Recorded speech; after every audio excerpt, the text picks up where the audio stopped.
Assalamualaikum warahmatullahi wabarakatuh. Apa kabarnya teman-teman? Semoga selalu sehat dan juga diberikan kelancaran dalam semua aktivitasnya setiap hari. Hari ini kita mendapatkan sebuah kabar gembira di mana para dewan kita di DPR dan juga MPR akhirnya memutuskan untuk teman-teman, menolak usulan kelompok yang mengatasnamakan Purnawirawan untuk memakzulkan wakil presiden Gibran Rakabuming Raka. Ini tentu teman-teman menjadi sebuah kabar baik bagi mayoritas 58% rakyat Indonesia yang di Pilpres 2024 kemarin memilih mencoblos Mas Gibran dan juga Pak Prabowo untuk memimpin Indonesia. Sebelumnya memang santer diberitakan pada rapat paripurna minggu yang lalu akan dibacakan surat pemakzulan wakil presiden kita. Tapi hal itu tak kunjung dibacakan oleh Ketua DPR RI Ibu Puan Maharani. Jadi sudah jelas di sini oposisi juga menolak pemakzulan wakil presiden Gibran Rakabuming Raka. Apalagi koalisi yang tentu sangat solid mendukung Mas Gibran untuk tetap berada di posisi wakil presiden. Nah, informasinya seperti apa teman-teman, kita bakal simak langsung. Informasi ini kita dapat dari Kompas teman-teman. Di video yang berjudul Debat Panas Yunarto Wijaya versus Nurdin Halid soal DPR tolak pemakzulan Gibran. Nah, tanpa panjang lebar lagi, kita simak saja langsung video selengkapnya. Sudah lebih dari sebulan, Forum Purnawirawan TNI mengirim surat usulan pemakzulan Gibran ke DPR dan MPR, namun belum juga direspons. Politisi PDI Perjuangan menilai surat ini merupakan bagian dari aspirasi publik sehingga harus direspons pimpinan DPR dan MPR.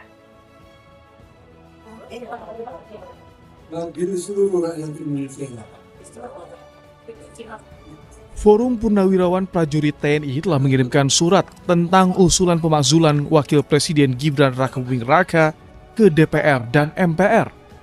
Namun hingga lebih dari 1 bulan, surat itu belum direspons oleh DPR maupun MPR. Ketua DPR Puan Maharani mengaku belum menerima surat soal usulan pemakzulan Wapres Gibran. Namun Puan menjanjikan akan memproses surat itu sesuai mekanisme yang berlaku. Dengan surat, kita akan cek kembali apakah bisa langkah-langkah apa yang akan dilakukan, dan tentu saja kita akan proses nantinya dengan sebaik-baiknya. Belum ada. Sementara itu, MPR mengaku telah menerima surat tentang pemakzulan Wapres Gibran. Wakil Ketua MPR Edi Suparno bilang surat itu masih dikaji di Sekretariat Jenderal MPR sebelum ditindaklanjuti pimpinan MPR. Kami juga sudah menerima surat itu. Tentu kita sedang menunggu hasil kajian dari Sekretariat Jenderal MPR tentang tindak lanjut atau permasalahan yang memang menyangkut surat tersebut. Jadi kami sifatnya dalam hal ini menunggu hasil kajian untuk kemudian kita lihat bagaimana kajian yang dilakukan oleh Sekretariat Jenderal MPR. Politisi PDI Perjuangan Andreas Hugo Pareira menilai usulan pemakzulan Wapres Gibran perlu direspons oleh pimpinan DPR dan MPR karena merupakan bagian dari aspirasi publik. Tunggu nanti pimpinan DPR yang ini kan, kalau ada perintah ya kita laksanakan. Tapi masuk akal nggak dorongan itu, karena kan sudah 2 kali dan sudah bersurat. Secara kan aspirasi masyarakat kan boleh aja kan. Dan secara konstitusi juga itu memungkinkan gitu kan. Kenapa enggak?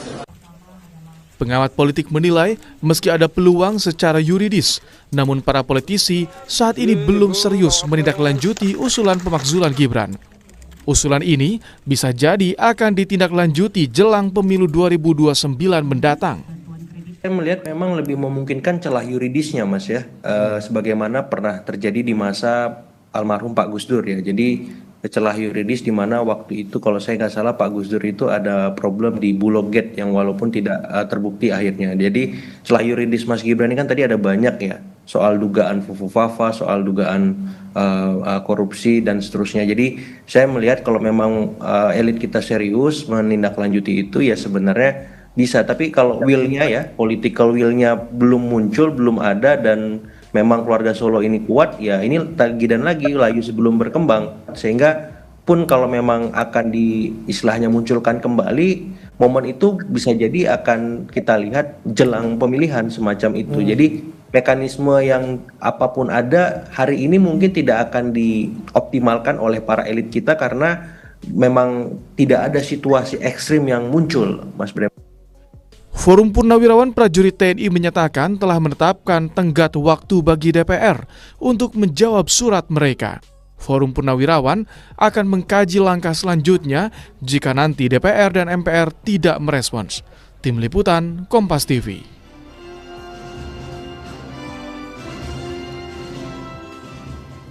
Mengapa para politisi di Senayan tidak segera merespons usulan pemakzulan Gibran yang diajukan Forum Purnawirawan TNI?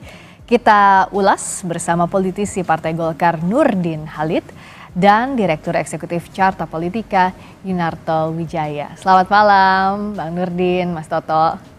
Selamat malam Friska, Bang Nurdin. Selamat malam. Kita akan kontak lagi juga Bang Nurdin, tadi terputus koneksinya. Saya ke Mas Toto. Mas Toto kan sampai sekarang itu Mbak Puan juga Pak Muzani bilang bahwa belum terima suratnya, masih di sekretariat. Ini tapi udah sebulan lebih. Apa iya cuma masalah administrasi doang atau ada kendala lain atau ada alasan lain yang Mas Toto lihat? Saya melihat sebetulnya secara objektif bahwa mungkin saja secara yuridis ini belum memenuhi prasyarat, Friska.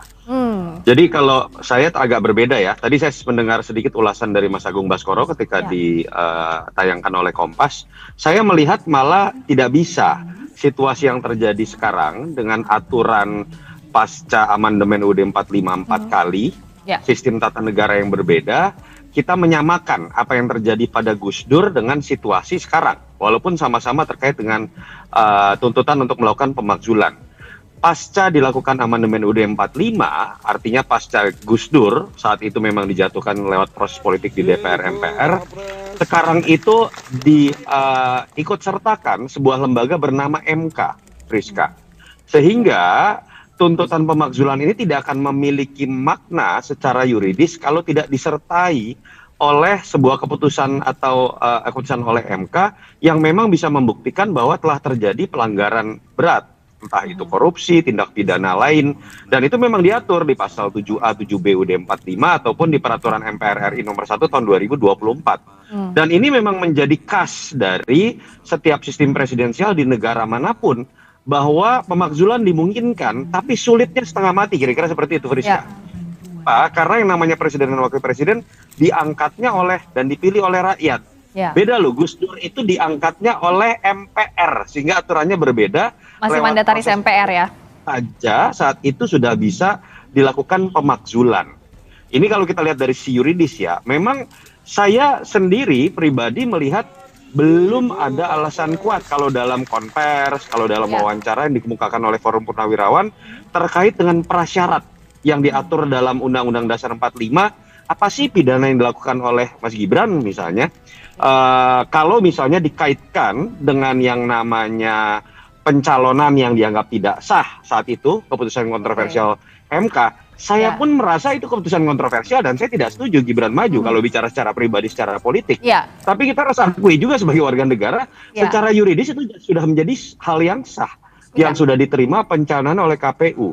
Itu yang menurut saya memang masih menjadi PR buat siapapun yang menginginkan pemakzulan, termasuk oleh para Forum Purnawirawan.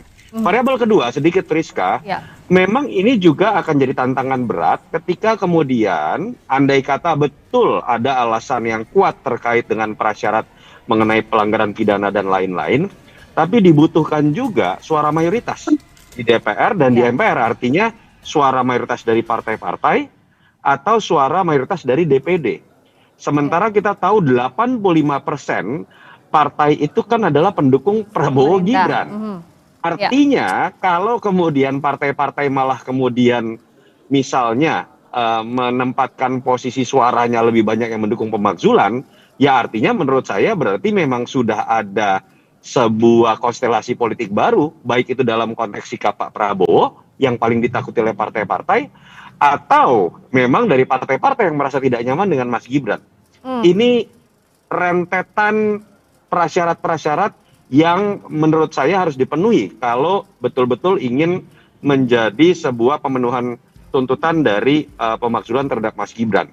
Nah, artinya apa? Saya bisa simpulkan ini sulit buat dilakukan. Sulit dilakukan. Saya mau follow up pertanyaan dari yang Mas Toto sampaikan tadi dulu ke Bang Nurdin. Kalau di koalisi sebenarnya masih solid nggak sih mendukung Mas Gibrannya juga sebagai pasangannya Pak Prabowo? Jadi kalau ditanya soal soliditas koalisi itu lebih solid, saya nggak tahu apa istilahnya lagi. Pokoknya lebih kompak, lebih solid di dalam mendukung Pak Prabowo Gibran menjalankan asta-cita Presiden Prabowo. Tidak ada celah dalam kaitan pelaksanaan program asta-cita terhadap dukungan koalisi, itu sangat sulit, baik di eksekutif maupun di legislatif. Nah, saya sebagai salah satu anggota DPR itu saya merasakan betul bagaimana kesulitan, bagaimana kekompakan daripada koalisi pendukung Prabowo Gibran. Berkaitan dengan adanya usulan dari Purnawirawan, kita menghormati sebagai sebuah pendapat di era demokrasi, itu kita menghargai. Tetapi dengan dua alasan yang saya baca itu sama sekali tidak punya dasar. Tadi Bung Toto sudah mengatakan bahwa apapun kontroversinya, keputusan MK final and banding itu tidak bisa diganggu-gugat. Satu. Yang kedua, secara hukum juga dia disahkan oleh KPU. KPU adalah lembaga yang dijamin oleh undang sebagai penyelenggara pemilu yang independen itu. Yang ketiga, yang kedua adalah rakyat 58% memberi kepercayaan memilih Prabowo Gibran. Jadi secara konstitusi adalah tidak ada alasan sedikit pun untuk memasukkan Gibran. Yang kedua, alasan seolah-olah Gibran apabila terjadi sesuatu yang kita tidak harapkan terhadap presiden, maka dianggap tidak mampu. Dari mana dasarnya apa pendapat itu disampaikan. Oleh karena itu menurut saya tidak perlu DPR merespon daripada surat tersebut. Karena dan ini berbeda dengan Gus Dur. Waktu Gus Dur memang ada permasalahan konstitusi, ada permasalahan hukum gitu, sehingga direspon. Kalau sekarang apa Bang yang Nurdin direspon oleh MPR terhadap surat tersebut? Kalau tadi anggaplah itu sebuah masukan sebagai pendapat dari segelintir. Bang Nurdin tadi kan bilang bahwa solid di legislatif, di eksekutif. Tapi kenapa nggak perlu direspons menurut Anda surat yang ada di MPR maupun DPR yang sampai sekarang masih di Sekretariat Jenderal? Kenapa tidak dijawab saja begitu bahwa itu tidak bisa? Untuk apa direspon kalau tidak punya? Untuk apa direspon kalau tidak punya dasar yang kuat secara konstitusi? Kita kan negara hukum, kita negara demokrasi, memahami, memaklumi adanya surat tersebut para purnawirawan, kita menghargai itu. Tapi kemudian follow up-nya tentu harus dilanjuti berdasarkan konstitusi, berdasarkan hukum. Sekarang kalau saya tanya, direspon dengan kaitan apa sementara dasar hukumnya tidak kuat sama sekali. Jadi itu menurut saya tidak perlu kita respon itu. Itu bagian daripada masukan pendapat daripada segelintir konsenis yang tergabung dalam purnawirawan. Kita menghargai pandangan pendapat purnawirawan, tapi kemudian kita juga harus menghormati bahwa negara ini adalah negara yang mengedepankan konstitusi, negara demokrasi berdasarkan hukum. Di era murid partai tidak ada yang kita tidak usulkan kecuali menegakkan hukum, dan itu adalah konstitusi kita. Gitu. Kalau dari Mas Toto melihatnya apakah harus direspons atau enggak sih suratnya? Respons ini kan bisa setuju atau enggak ya? Bisa ditolak atau diterima gitu? Saya punya standing point yang sama dengan Bang Nurdin terkait dengan tafsir kita bahwa tidak ada alasan yang kuat dari Forum Purnawirawan ketika menjelaskan apa sih kesalahan Mas Gibran. Tapi dalam konteks secara administrasi ketatanegaraan, saya berbeda dengan Bang Nurdin. Menurut saya, diamnya DPR secara resmi, secara kelembagaan, ini malah memancing polemik seperti ini terus-menerus. Suratnya kan diajukan resmi secara kenegaraan kepada lembaga DPR.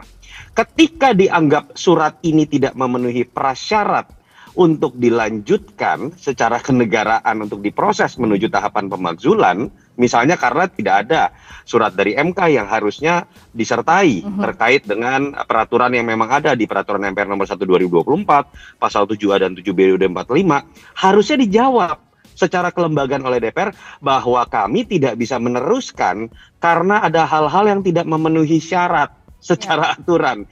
Case close. Masalah akan menjadi selesai, orang hukum, orang politik kemudian akan bisa mendapatkan jawabannya secara legal juga.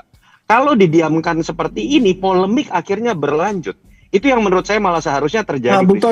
Nah itu kenapa tadi seperti yang Mas Toto sampaikan pun juga seperti pertanyaan saya, kenapa tidak direspon saja, kalaupun tidak memenuhi prasyarat disampaikan tidak memenuhi, Bang Nurdin? Mbak Rizka, Bung Toto, harus dipahami bahwa DPR itu ada tata tertib, ya. Tidak semua surat itu harus direspon oleh pimpinan DPR. Kenapa? Karena setiap surat yang harus direspon pimpinan DPR harus melalui berbagai jenjang sesuai dengan tata tertib. Misalnya harus mau dibahas dulu di badan musyawarah, kemudian ada badan aspirasi, ya. Nah ini kan aspirasi. Nah badan aspirasi lah yang membahas dulu ini, kemudian menyampaikan apa yang harus dilakukan oleh pimpinan DPR. Nah kemudian apabila dia nggak perlu itu harus diparipurnakan, maka pimpinan DPR menyampaikan kepada badan musyawarah. Badan musyawarah yang memutuskan apakah ini harus dibicarakan dalam pleno DPR RI, kemudian apa hasilnya, baru pimpinan DPR bisa melayangkan surat. Itu mekanisme. Saya sepakat, tidak seperti instansi biaya, dengar. Tidak seperti instansi biasa. Saya misalnya Kementerian Kementerian apa saja, surat bisa dijawab. Yang saya protes adalah Bang Nurdin, tidak semudah itu, Bung Toto. Pasti Bung Nurdin, Anda dengar direspon. kalimat saya, Bung Nurdin. Silakan, Yang tadi saya tidak setuju adalah Bung Nurdin mengatakan tidak perlu direspon secara kelembagaan. Kalau saya pribadi bahwa ini harus tidak perlu. Nah itu kan Bung Nurdin, kita ketika berbicara mengenai apakah yang seharusnya dilakukan oleh DPR secara kelembagaan, Bang Nurdin tadi sebenarnya sudah menjelaskan bahwa ini tetap akan diproses, bahwa itu bisa melalui badan aspirasi, bisa melalui badan musyawarah, bahwa tidak perlu di pleno ketika tidak memenuhi prasyarat, itu urusan lain. Tapi kalau kesimpulannya kemudian tidak perlu direspon, tanda kutip, karena tafsir pribadi dari masing-masing anggota DPR, malah itu yang menurut saya membuat polemik. Yang kedua, Friska, menurut saya ini jadi menarik loh, Friska. Kalau kita lihat tuntutan-tuntutan seperti ini, termasuk Forum Purnawirawan, ini menjadi menarik. Apa? Di satu sisi mereka sangat mendukung Pak Prabowo, di sisi lain sangat menginginkan pemakzulan Mas Gibran. Menurut saya, kata kuncinya di sini adalah Pak Prabowo, karena Pak Prabowo masih sangat dihormati oleh pihak-pihak yang menuntut. Maksudnya kata kunci Pak Prabowo apa maksudnya, Bung Toto? Iya, Kata kunci Pak Prabowo kuncinya apa? adalah saya belum selesai sudah dipotong. Oke, satu-satu dulu ya. Tadi Ke Mas Toto. Oke. Sekarang saya tanya, kata kunci maksudnya kata kunci Pak Prabowo itu apa? Saya lagi jelaskan jadi terpotong gara-gara Bung Nurdin. Ya, sama menurut saya tadi terpotong juga. secara Saya informal hal-hal seperti ini sangat mungkin bisa diselesaikan ketika ada komunikasi yang baik dengan Pak Prabowo. Pak Prabowo kan sudah menjelaskan bahwa dia ingin ada stabilitas politik, bahwa beliau menginginkan adanya persatuan, dan saya yakin Pak Prabowo kalau kita baca statement-statementnya sangat tidak menginginkan yang namanya dorongan tentang pemakzulan, upaya dipisahkan dengan wakil presiden. Dan ketika Pak Prabowo masih sangat dihormati oleh pihak-pihak yang menginginkan atau menuntut pemakzulan ini, sebuah komunikasi informal dengan Pak Prabowo menurut saya akan menyelesaikan masalah. Itu saja kok poinnya kenapa saya menjelaskan bahwa kata kuncinya secara informal ini akan ada di Pak Prabowo. Karena wibawa Pak Prabowo masih sangat dihormati oleh orang-orang ini. Oke. Kalau kita mendengar ya, Bung Toto, kalau kita mendengar ya konferensi pers oleh penasihat presiden dalam hal ini Pak Wiranto, sebenarnya sudah jelas sikap Pak Prabowo. Tidak perlu lagi disampaikan bahwa ini kata kunci Pak Prabowo. Itu sikap presiden itu sudah jelas yang disampaikan oleh Pak Wiranto waktu itu ya. Nah oleh itu gini, kita tunggu saja selanjutnya apakah ini akan dibahas oleh DPR atau tidak. Kalau saya sebagai anggota DPR secara pribadi mengatakan tidak perlu dibahas. Kenapa? Tidak punya dasar yang kuat gitu loh. Untuk apa dibahas kalau tidak punya dasar yang kuat? Tapi kalau punya dasar yang kuat itu pasti DPR membahasnya itu melalui mekanisme-mekanisme yang saya sampaikan tadi. Itu pendapat pribadi saya untuk sebagai anggota DPR. Tapi kemudian secara kelembagaan nanti di mana Badan Aspirasi merekomendasikan kepada pimpinan untuk dibicarakan di tingkat siapa yang komisi yang memenuhi untuk membicarakan itu atau kepada badan musyawarah, maka itu pasti secara kelembagaan akan dibicarakan itu.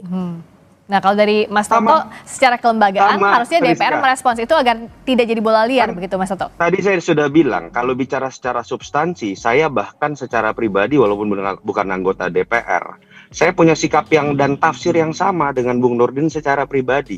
Saya sangat mengkritik keras Friska tahu terkait dengan pencalonan Mas Gibran. Tapi dalam konteks pemenuhan prasyarat mengenai tuntutan pemakzulan ini menurut saya belum ada yang bersifat bisa memenuhi syarat. Saya sepakat dengan Bung Nurdin. Tetapi kan pertanyaannya adalah polemik ini apakah bisa selesai dengan tafsir Yunarto Wijaya dan Bung Nurdin Halid?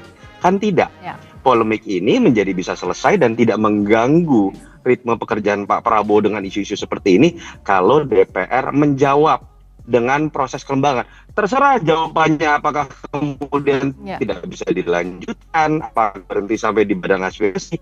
Tapi ketika didiamkan dan ada statement yang multitafsir dari masing-masing anggota DPR atau pimpinan DPR, pada titik itulah menurut saya kita akan terus-menerus membahas isu yang menurut saya akan mengganggu niat kerja dari Prabowo. Ya, Bang Nurdin, singkat saja, apa yang harus dilakukan untuk merespons ini agar tidak ada keterbelahan kesannya di publik soal sikap dari partai koalisi maupun pimpinan DPR soal ada usulan pemakzulan terhadap Wapres?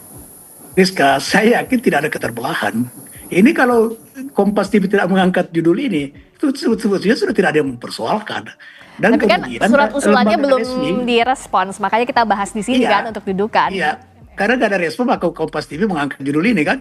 Tapi tidak ada desakan atau keterbelahan daripada rakyat, ya, sebagai negara, sebagai yang berdaulat. Yang berdaulat kan rakyat yang berdaulat.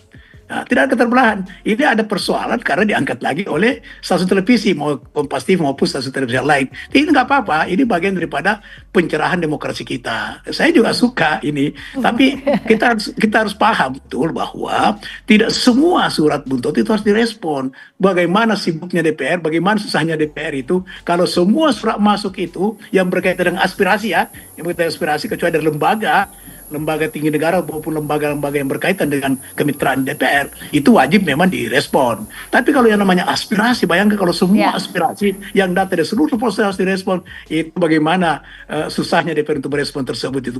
Jadi tentu kita melihat substansinya yang tadi Bung Toto juga sependapat dengan saya. Kondisi substansi tidak punya dasar yang kuat untuk itu. Memang khasnya politisi ya, kalau ada isu-isu yang menggelitik pasti yang dicoleknya media. Kita tunggu bagaimana kita tidak menyalahkan, maksud saya tidak ada keterbelahan bagi rakyat yang berdaulat. Baik, nah sekarang kita tunggu aja ya. Tidak masalah, itu juga. Kita respons ya, kita tunggu ya apa responsnya pimpinan DPR, akan ditindaklanjuti atau tidak surat usulan pemakzulan terhadap Wapres. Terima kasih Bang Nurdin Halid, terima kasih Mas Yunarto Wijaya, terima kasih, selamat malam. Ya teman-teman, barusan kita telah mendengarkan obrolan para pakar, para dewan terkait usulan para purnawirawan, oknum purnawirawan atau mungkin bisa saya sebut ini kelompok yang mengatasnamakan purnawirawan jenderal yang mendesak wakil presiden kita untuk dimaksudkan. Saya sangat sepakat dengan tadi teman-teman, salah seorang narasumber yang mengatakan bahwa tidak ada cacat moral yang dilakukan oleh Mas Gibran sehingga mendesak dirinya teman-teman untuk dimaksudkan. Hal ini tentu sangat membuat kita lega karena ya DPR juga tidak merespon, tidak mendukung pemakzulan dari wakil presiden kita. Nah, setelah nonton ini pun teman-teman punya pendapat yang lain, tulis di kolom komentar, kita bakal diskusikan bersama-sama. Terima kasih. Assalamualaikum warahmatullahi wabarakatuh.